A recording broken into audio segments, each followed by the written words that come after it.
Hey everybody, it's Mike Yao with Savage Kingdom's role-playing game and Fire and Head Productions, my little production production company, sometimes theater production company. So I wanted to do another video. We just ended with the Savage Kingdoms of Astagonia, which were all the human cultures, nationalities, kingdoms, realms, territories, that sort of thing. So I thought I would cover the non-human ones. The reason I did the humans one first because it is a human-centric setting, as those of you who are familiar with the setting would know. And also non-humans, technically in Savage Kingdom's role-playing game, are actually optional. So you don't necessarily have to use them because it was geared to be more of a sword and sorcery sort of setting, where traditionally you're playing humans from perhaps different cultures and tribes and that kind of thing. And then when you encounter something non-human, it's very special and otherworldly. So that's why I made it optional.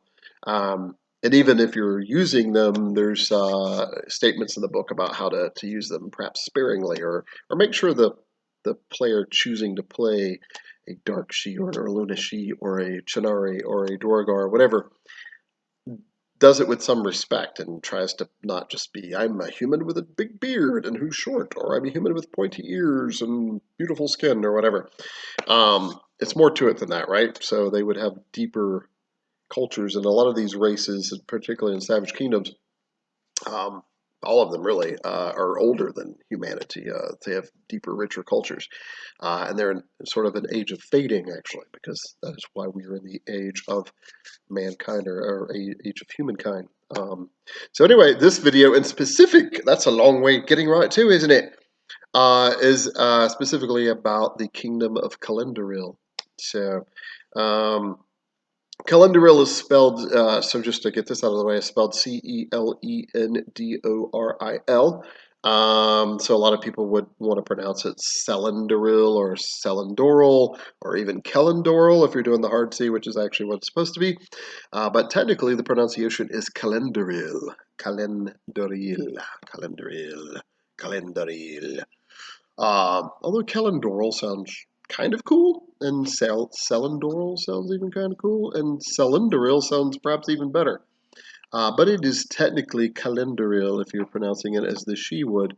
Um, so just a bit of world building. A lot of outsiders, particularly humans, would probably say Celendoril, because that even kind of sounds elvish as well, or she.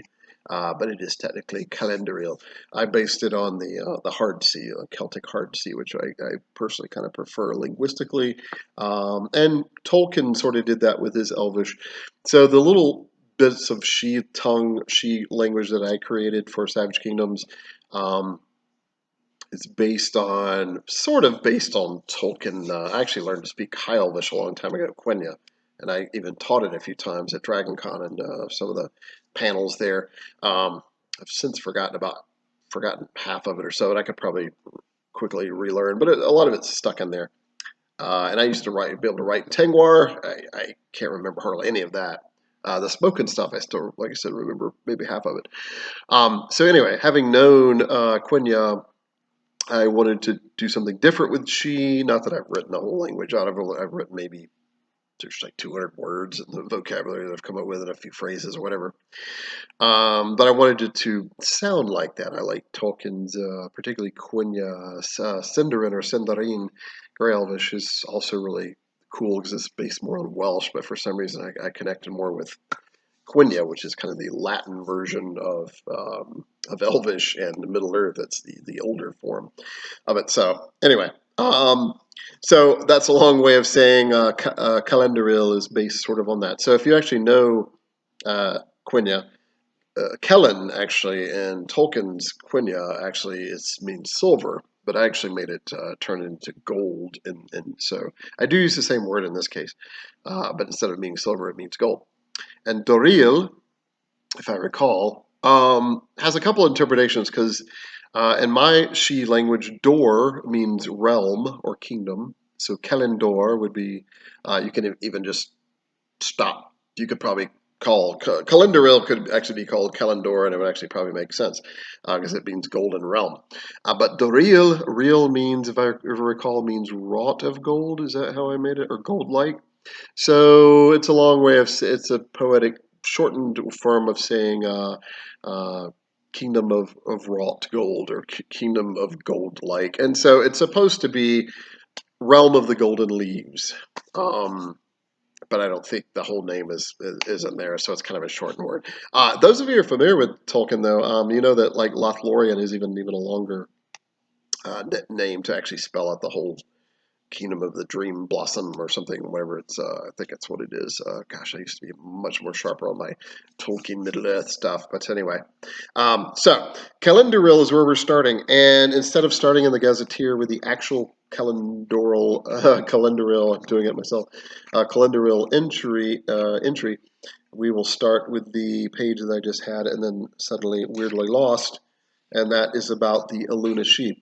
Because Celendoril is a Alunashi realm. There are some wild she tribes that live in the Kelenathian forest, which is the big forest that Celendoril is a part of.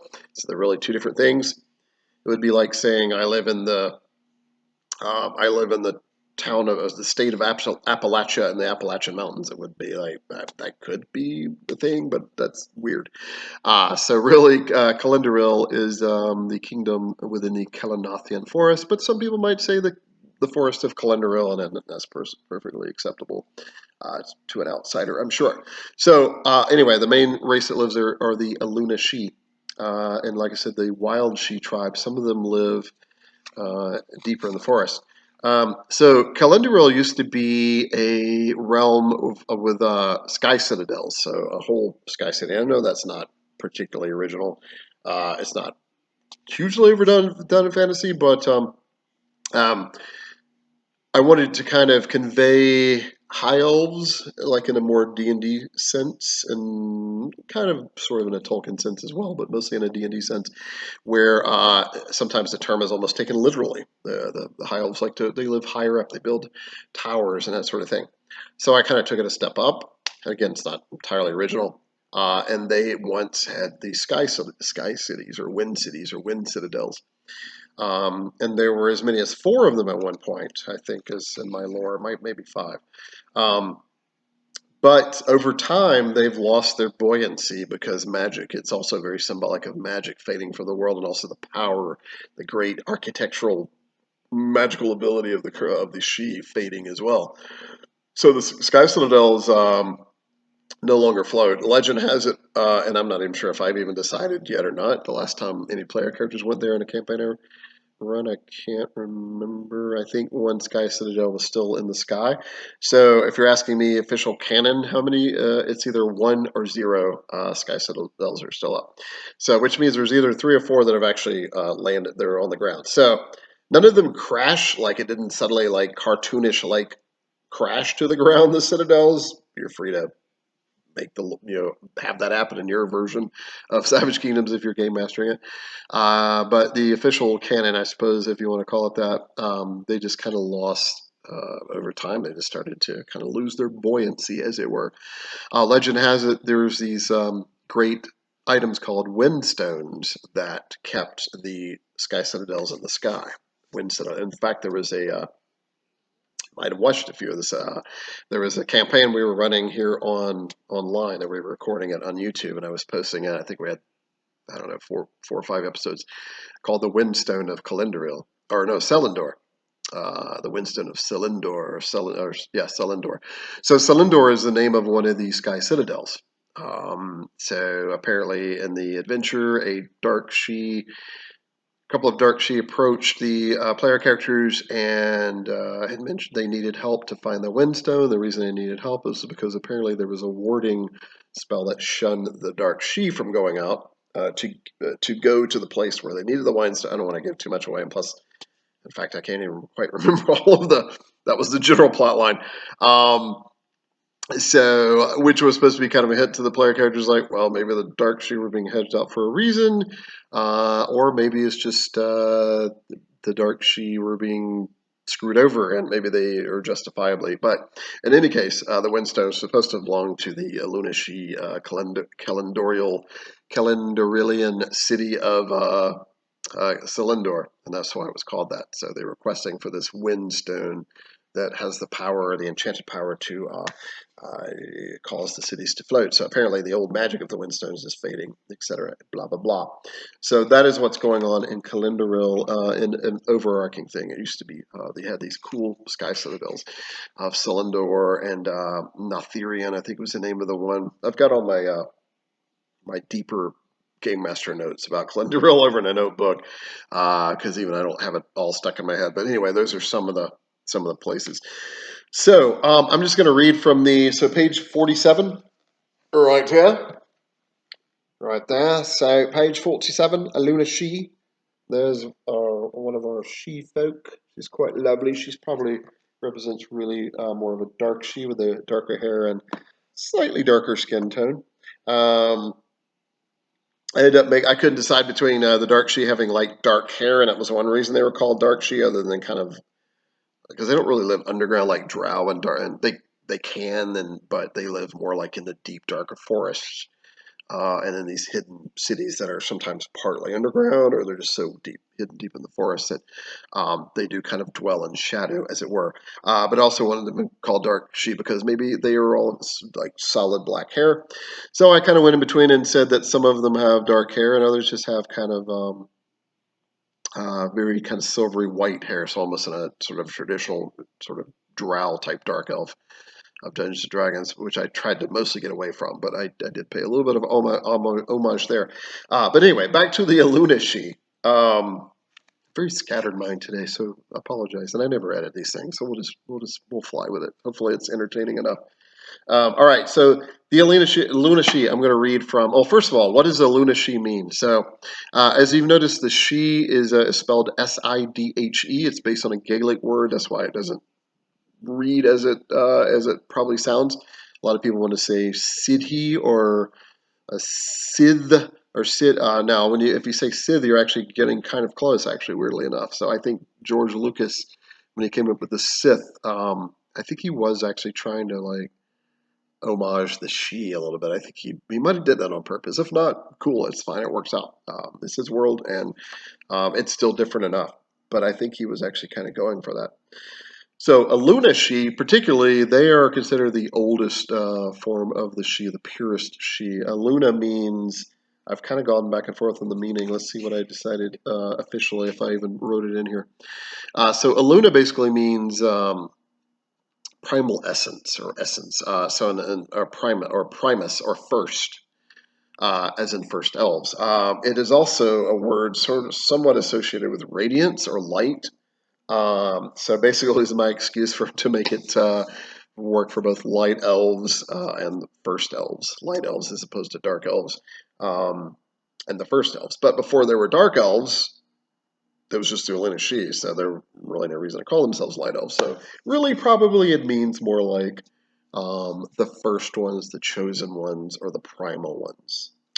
She, as in and what does she mean? So she is just a different term for elf. I just want to be a little different than all the other role playing games with elves. And it is an actual word for it. It is a fairy word. It is an actual Gaelic word, meaning roughly meaning the Fae or the fair one. They were also associated with the fair folk, the Tuatha Danann, which kind of dwelled underground. You know, they're menhirs were their entrances, and some of the standing stones are associated. Blah blah blah. So I wanted this kind of Celtic sense of elves, and that's why I went with she. And again, because it's also different. However, they are still known as elves, particularly in the north, because elf is very much a northern, particularly Nordic sort of term. Elf or Ulfa or Ulfa.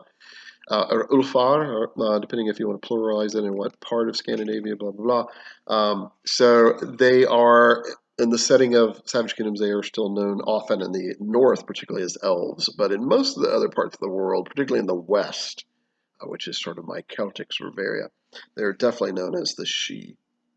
And there are three types of she. The Alunashi, as we're about to talk about, the Dark She, as I mentioned somewhat, and then the Wild She, which I mentioned very briefly earlier on. So I guess to put a D&D sort of, or Pathfinder sort of connection to it would be High Elves, Dark Elves, and Wood Elves. if you correlate it like that, you're pretty close. You're like 80-90% spot on. So my Shi do have slightly different abilities than like typical fantasy RPG elves, but not by much. There a lot of the lore is very similar. So, and I kind of did that on purpose. I wanted a lot of it to be similar, so it would be easy to play or one. But I want it to be different enough if you really kind of got into the game and studied it, and like, oh, there's a couple of differentials there. All right, so on page 47. The Alunashi, perhaps the most noble and majestic of the Shi subraces, the Alunashi, or light elves, typically stand at least 6.5 feet tall, with lean builds, golden hair, and green or golden-green eyes. Their skin is generally quite fair and virtually flawless, and their fey nature belies their otherworldly origins. Celendoril is one of the last great Shi realms. More information about the Alunashi and their long-lasting realm of Celendoril can be found in Section 6 of Brief Gazetteer. So like saying it like that. So that will go into more detail about them. So Celendoril. So Celendoril is the last kind of realm of the Alunashi. There are on Innis Avalon. There's this cool, and I chose the word Avalon for a reason. I want it to sound like Avalon. Which, if you're an Arthurian person, you know is, first of all, probably was actually a historical place. I think it was Glastonbury Tor, blah, blah, blah. And it's actually got a little bit of a French kind of meaning to it. Therefore, it's more of a Breton word. But anyway, without going, that's a whole different video. So Avalon does kind of have a fairy connection, and that's why I went with Avalon. And then Innis, excuse me, Innis is the Gaelic word for island, just like this is the Irish word for I didn't even change that for island as well. Sorry, drinking on camera. Okay. Allowable callings. I'll just kind of go through this like I did some of the human races really quickly. Allowable callings for Alunashi: bard, craftsman, healer, hunter, knight, merchant, noble, priest, sage, seer, soldier, sorcerer. So fair amount, but not a lot. So I wanted to be more very distinct. The more allowable callings you have for a culture or race, this is just a game design tip. Even though I guess it's pretty obvious. The more you're open with stuff, the less it's hard to craft. And I wish sometimes modern RPGs would figure this out more. They're trying to be more inclusive, and I understand it's like, oh, you can be whatever, and that's great. But remember, the drawback to that is it's harder to craft a national profile or cultural profile of that person if you're just of that race or ethnicity or culture or tribe or whatever. Because so if you hone it in more, then people get a better picture of like without being too stereotypical. You know, you get dwarves use axes and they're great at crafting things and they're a bit grumpy. That's great because we can latch onto that, but you know it should be a little deeper than that, right? So the Alunashi are very, I guess they're kind of a racial profile, as it were, would be. They're very, so first of all, you can tell by their description, they're very tall, they're very lean. So even though they average about 6.5 feet tall, they weigh no more than the average human because they're very willowy. Makes them very graceful, but you know perhaps they're not quite as hardy as say a Dwarga or even most humans, for that matter. So their kind of profile, as it were, is think Lord of the Rings, really. Perhaps even slightly deeper, more mystical. So very tall, elegant, very majestic. They're almost angelic in a way, even though they're not considered angelic. They're not from the overworld of the otherworld. They are from the shadow world region of the other world, but they are deeply associated with the other world because they are Fae, and the Fae are a fairy. People are very deeply associated with the other world. Legend has it most of them actually came from there. They came through portals that connected to the Earth world, which is what the prime material plane, as it were, is known as the Savage Kingdoms, is the Earth world, or some might even say the real world, the mortal world. People from the other world would probably argue with you if you called it the real world, but it's all a matter of perspective, right? So, attribute array for Alunashi player characters must arrange their attributes at character creation using the following guidelines. So, agility. So, an Alunashi character can start with a +4 agility and absolute maximum at +6. But their main attribute is magnetism. They can start with as high as +5, and they can max out at +7. which is really cool.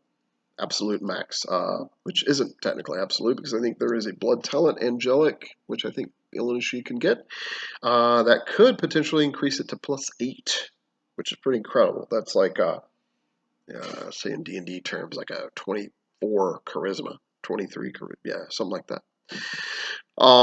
So in other words, and let's put it to more in narrative, sort of real terms, that's somebody extremely like somebody that's not only attractive, but deeper than that, like great leadership skills, great personal skills, very few flaws with that, very magnetic, yeah, hence the term.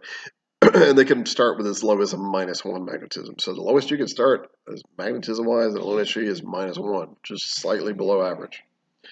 Because that's just how they are. Again, this is creating a racial I hate to use the term racial profiles, it usually kind of has a negative connotation, but like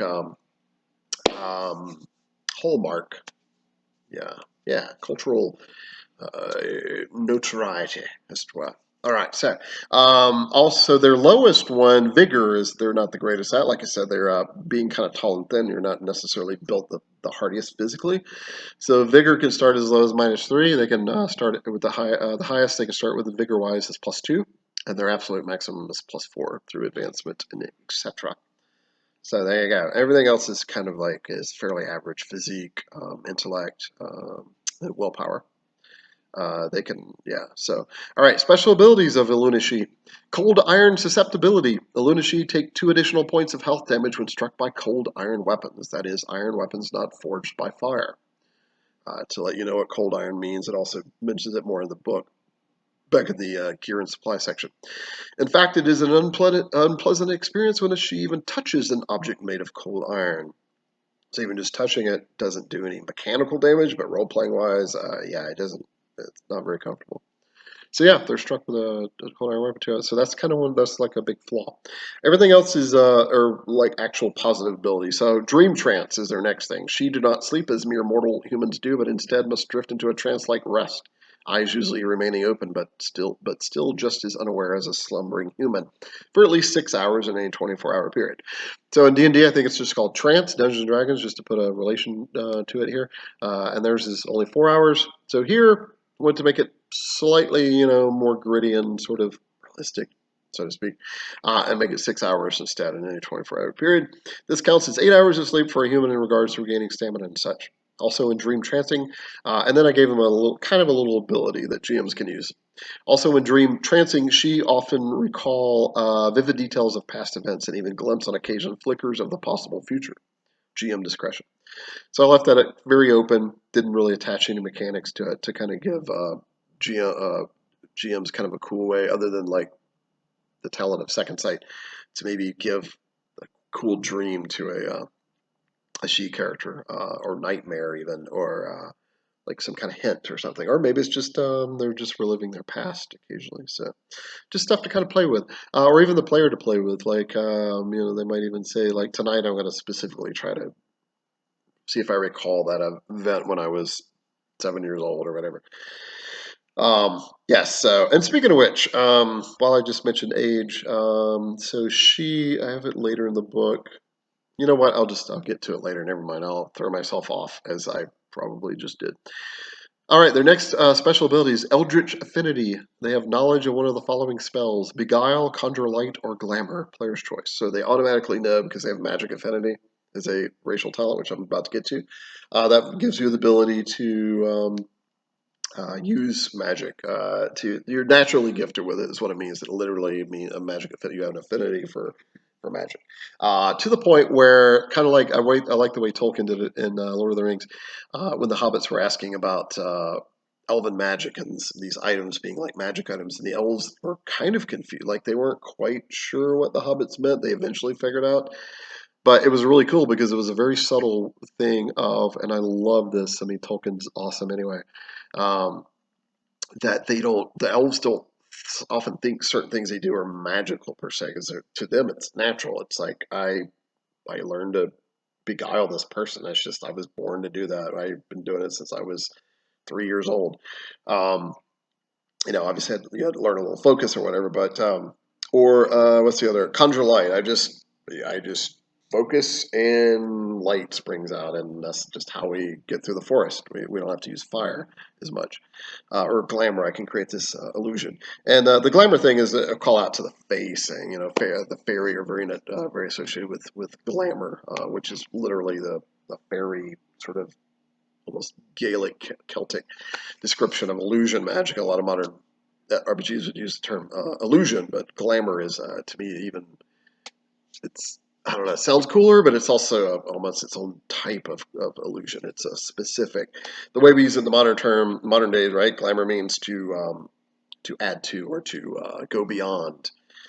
So someone who's glamorous is taking it to the next level, and a lot of that's illusory, right? And so that's why glamour is often associated with, but not always, with illusions. So, right, a little side note there. All right, their next ability is Fae Magic. Gain the magic affinity talent for free due to their otherworldly origins. The Shi are naturally gifted in mystical arts, requiring little to no training. So magic affinity talent, what does it get you exactly? It means you can start with at least up to 2 skill levels in any of the magical arts disciplines that you want. You can also have the ability to sense magic auras in the area, or if there's a magical aura on an object, and also to possibly understand and read magical writing. Gives you all that for free, just doing all that. Next one is Fae Mind. Alunashi receive a +2 bonus to resolve rolls to resist beguilement, magical sleep, and illusions.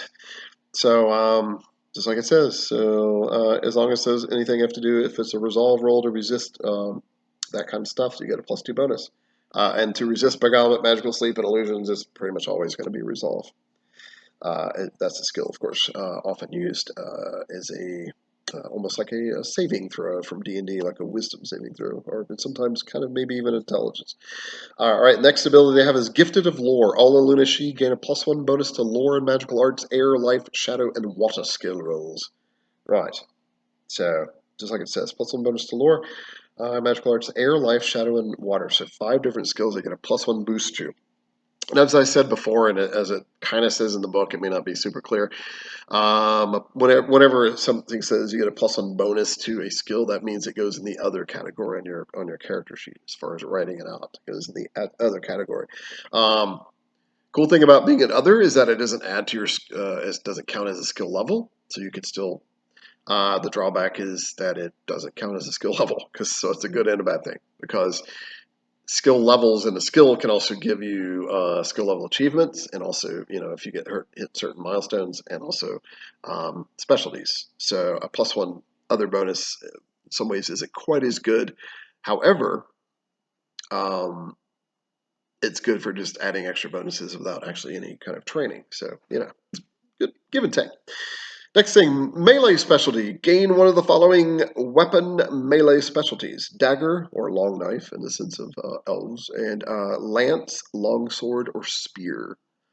So they get to choose one of those. Dagger, lance, longsword, or spear as a free melee specialty. Range specialty. Gain one of the following weaponry range specialties. Longbow, short bow, or Shi warbow. So again, we're kind of going on pretty similar lore about Shi or elves being good archers. Kind of makes sense. They live in a forested realm, and they also see far. So bows. I think sometimes fantasy races get criticized for, like, I see these videos about would dwarves really use axes and hammers? Why were elves always archer? I'm like, well, in this sense, it actually makes sense that they're archers. I think let's give the authors of the past a little bit of credit. They might have thought some of this stuff out.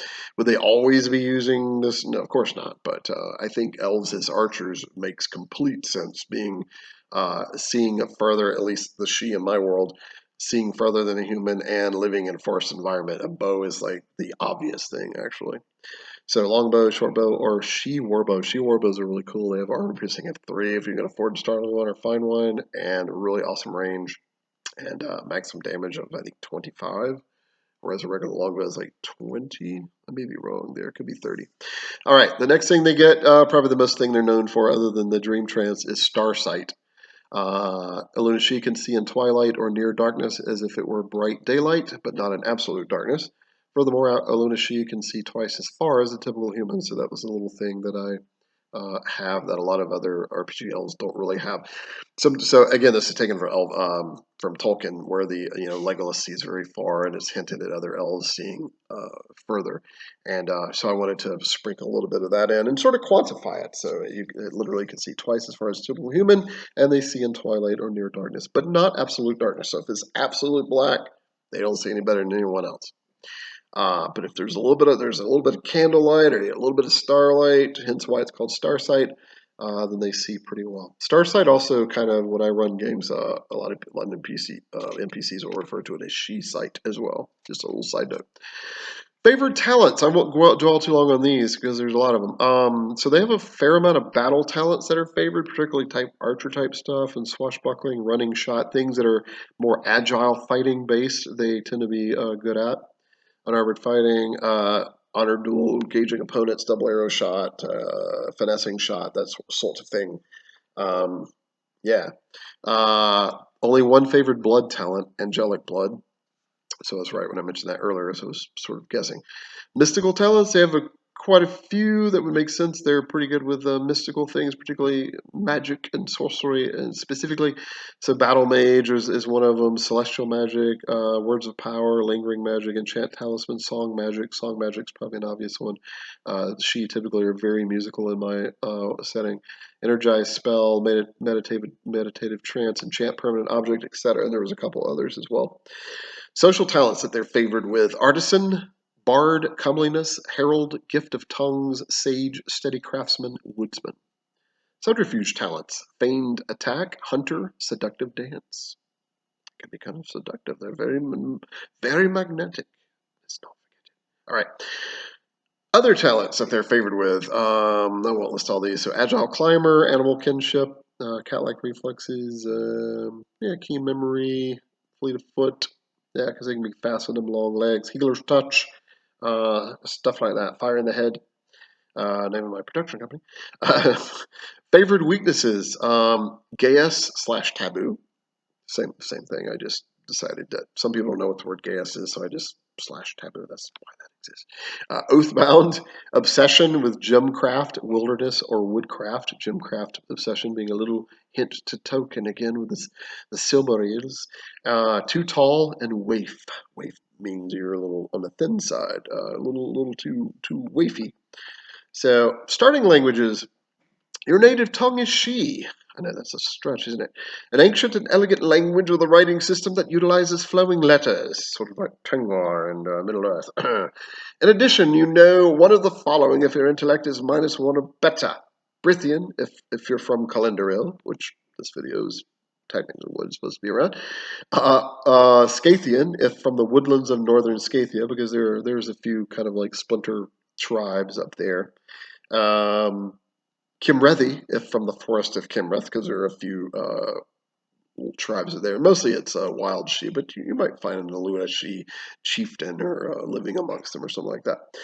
Dwergar, if from Calendaria, because that well, it doesn't really neighbor, but it's kind of in between Uldarek and Thromnor, two Dwergar realms.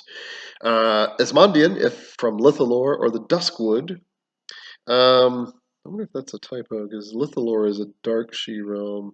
I think I'm leaving it open. There's a chance there could be an Alunashi small colony living there, or even one who's been adapted into the dark she culture. Goblin tongue or fairy, also known as other speech, the fairy tongue. Sample names: Honorian, Calendian, Elundor, Lithiel, Quandarian, Sildarian, and Telindor. Those are male, and I can actually tell you sort of what they mean, but I don't know if I want to go into that. Honorian, let's see. Anorwin, and those are male. Female: Anorwin, Calendiel, Eluneth, Lithuan, Noriel, and Sildariel, and Torindiel.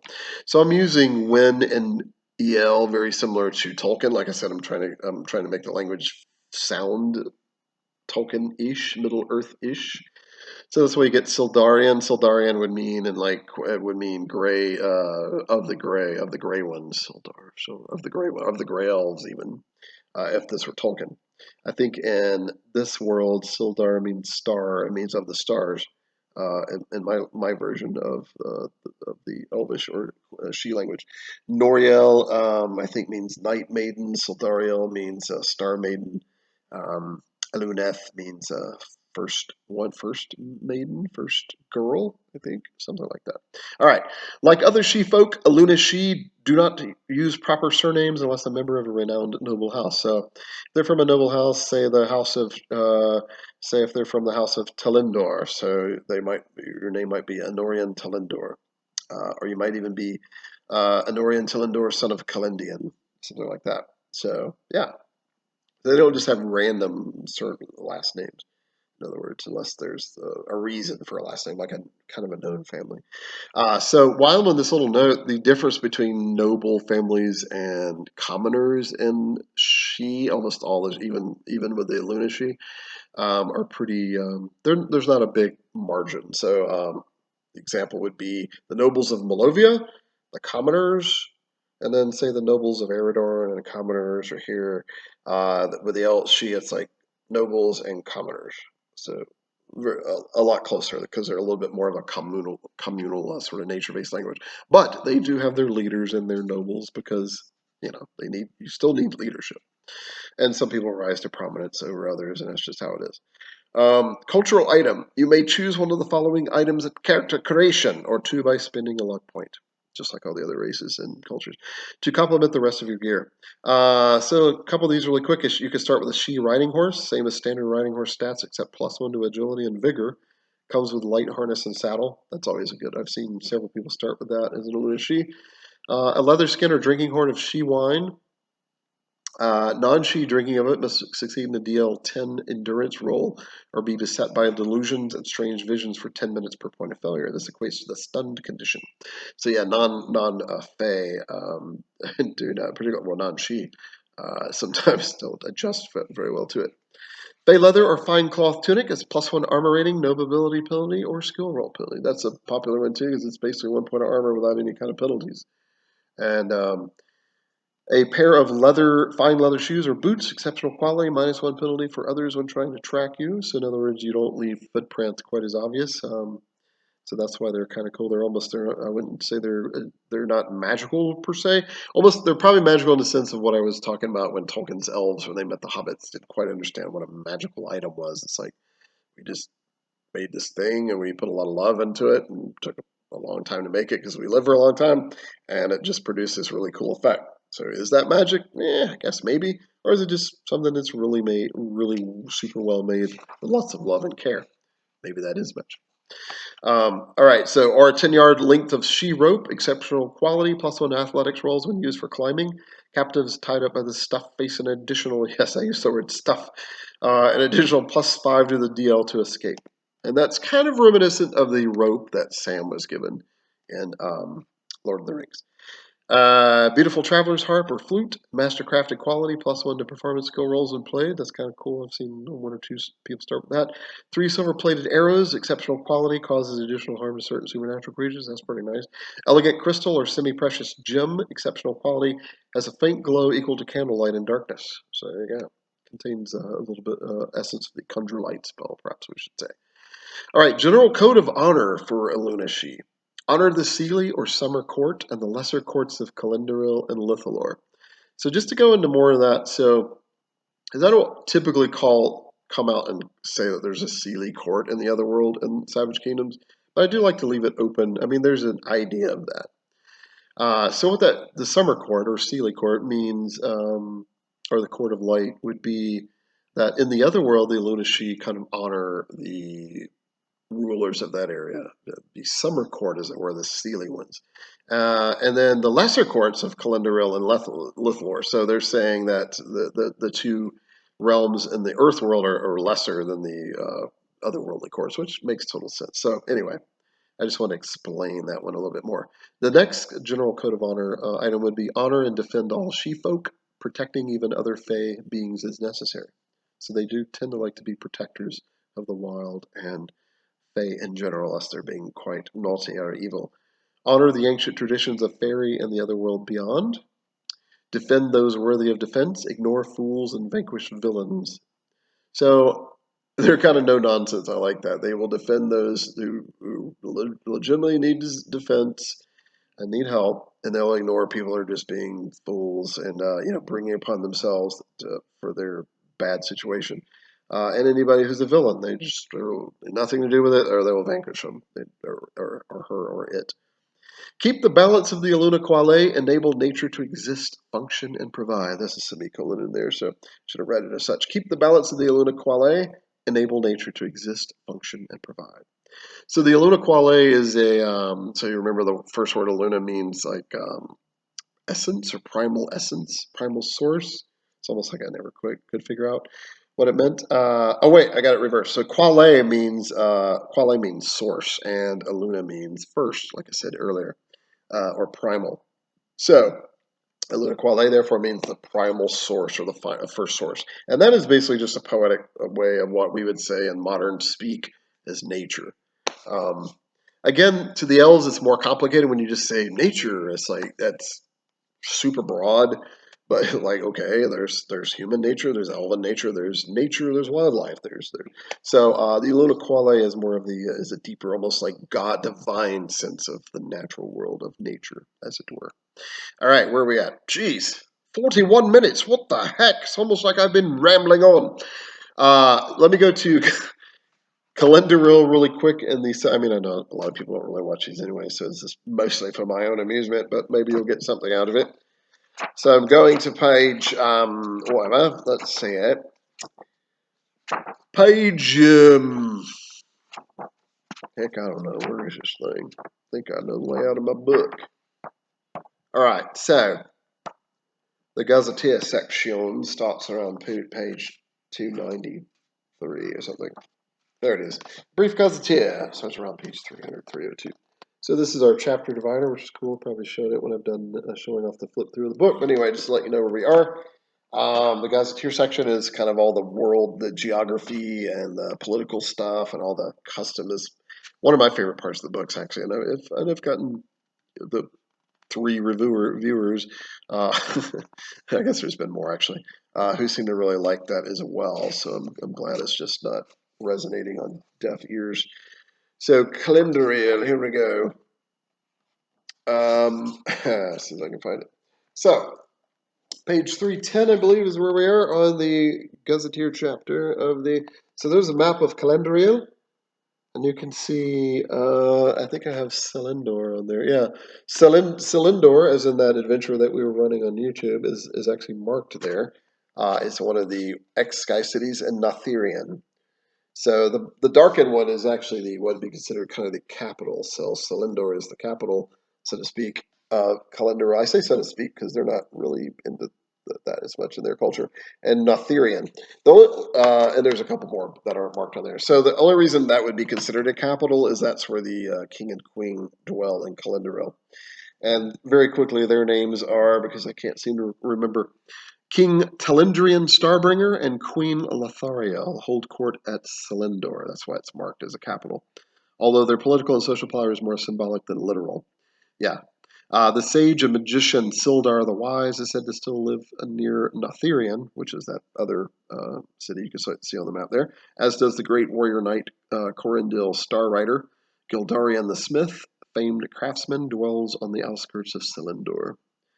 In the forest proper, so possibly among the wild she tribes that don't live in the cities. What else can I go over really quick? Because this thing's going pretty long.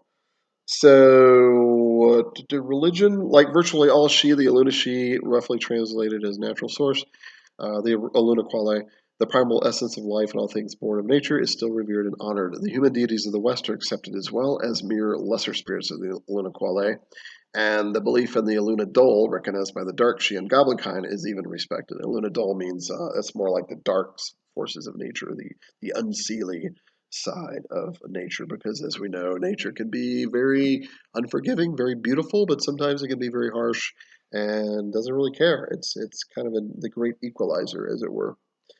All right, so what else? Really quickly. Heraldry and symbology. The kingdom of Celendoril itself is usually represented by a 7-pointed gold star on a violet field. although most Shi families have varying coat of arms, from eagles to twin moons to bows and crossed arrows and many more designs. The once famous Wind Riders, who rode gigantic eagles, bore sky blue banners with silver wings in them. I speak of them in the high sense there. They are just about gone now, which is why I don't have there. I mentioned them in the rules book, but I didn't actually ever write out a. I don't think I did. The Sky Riders of Celendoril, or Wind Riders. So it's an elite order. One of my kid players actually became one though, even though it's a dying order. But so now has a giant eagle as a mount. Enemies and allies. Let's see. Major imports. So major imports: iron, copper, spices, exotic woods, sheep, horses, pearls, precious stone, and sea goods. Major exports. Exports even. Steel, gold, silver, tin, hardwood, pinewood, precious gems, magical objects, musical instruments, and leather goods. Coinage and Currency. The realm of Celendoril mints and stamps its own currency, with the most common bronze or copper coin being called an Iluron. Iluron. The silver coin, a Lithar, and the gold piece a Kelanar. As you can see, Kellen is means gold, so R means literally means gold. Yeah, I think it literally means gold piece. Trade and barter exist in some of the woodland villages, and oaths and promises of goods and services still carry a good deal of value. So in other words, trade and barter still kind of exists, sort of, and but it's mostly an oath thing. You know, if you give your word, you're gonna give somebody something 30 days later, then you just do it, because otherwise you're a creep. So, common customs. 46 minutes. Most Calendorian Shi sing songs to their children and to the sun when it sets. The lyrics ancient and of the otherworldly in origin. In fact, music in general is highly revered, and much magical theory is based on it as well. Hence, song magic. Some humans believe that to receive a gift from a elf or Shi, that they could be bound into service or fey touched. In response, some fair folk believe that befriending a human or receiving aid from one can cause ill fortune. Most elderly Shi, those who have lived over 400 years, seek a way to the other world, where it is widely believed that the fair folk cannot die there, or in the very least, age even slower. So that's why they try to. So again, that's a little bit indicative of the Grey Havens kind of thing in Tolkien. Elven twin births are almost unheard of, but when they occur, they are looked upon as auspicious affairs, and are often one of the children is given up, either sent to the other world or taken to the edge of human territory and left there, owing to the tales about changeling children. So yeah, there you go. The video's looking kind of weird. That's probably just me. Common sayings. May we meet again in the next world. May the light of the seven guide your journey. A human may have cause to be foolish, but a goblin is a fool without cause. A swift steed, a strong bow, and a fine song. Forget not the lesson of Arvalendor. Arvalendor, by the way, really quick, that triggers my little thing. There was something called the Breaking of Arvalendor. So there was once the Alunashi and the Dark Shi were all just one Shi, and even the Wild Shi, they were just all, it was just the Shi.